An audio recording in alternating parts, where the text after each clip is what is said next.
क्या अमेरिका में जन्मे बच्चे को नागरिकता नहीं मिल पाएगी? क्या डोनाल्ड ट्रंप की सरकार ऑटोमेटिक रूप से मिलने वाली नागरिकता को खत्म कर देंगे?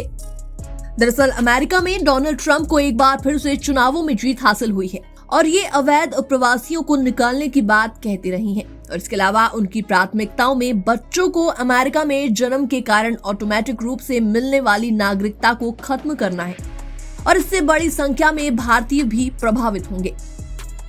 पहले ही दिन इससे जुड़े आदेश पर हस्ताक्षर करने की डोनाल्ड ट्रंप की योजना है और ये आदेश सिर्फ उन्हीं बच्चों पर लागू नहीं होगा जिनके माता पिता अवैध अप्रवासी हैं, बल्कि ये उससे भी आगे बढ़ेगा। ड्राफ्ट में लिखा है कि बच्चे को नागरिकता के लिए माता या पिता में से किसी एक के पास अमेरिकी नागरिकता या स्थायी निवास परमिट होना चाहिए। कार्यकारी आदेश के ड्राफ्ट में कहा गया है कि अमेरिका संविधान के 14वें संशोधन की सही व्याख्या कर रहा है। इमिग्रेशन से जुड़े अधिवक्ताओं का मानना है कि ऐसा नहीं है और यदि कार्यकारी आदेश पारित हो जाता है तो इसे अदालत में चुनौती दी जाएगी।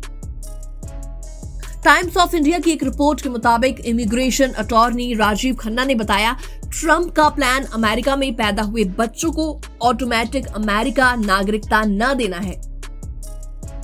ये साफ तौर से अमेरिकी संविधान के 14वें संशोधन का उल्लंघन है। ट्रंप की गलत व्याख्या के खिलाफ सुप्रीम कोर्ट के फैसले हैं। इमिग्रेशन वकील ग्रेग ने कहा, इस फैसले के खिलाफ निश्चित तौर पर मुकदमा चलाया जाएगा क्योंकि वो 14वें संशोधन का उल्लंघन है।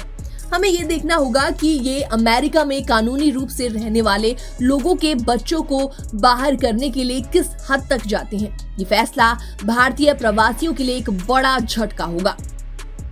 प्यू रिसर्च के मुताबिक अमेरिका में लगभग 48 लाख भारतीय अमेरिकी रहते हैं, जिनमें से 16 लाख अमेरिका में पैदा हुए थे। ये आदेश पारित होने के बाद आगे चलकर भारतीय दंपति जिनमें से किसी के पास भी अमेरिकी नागरिकता या ग्रीन कार्ड नहीं है, उनके बच्चे ऑटोमेटिक नागरिकता के पात्र नहीं होंगे।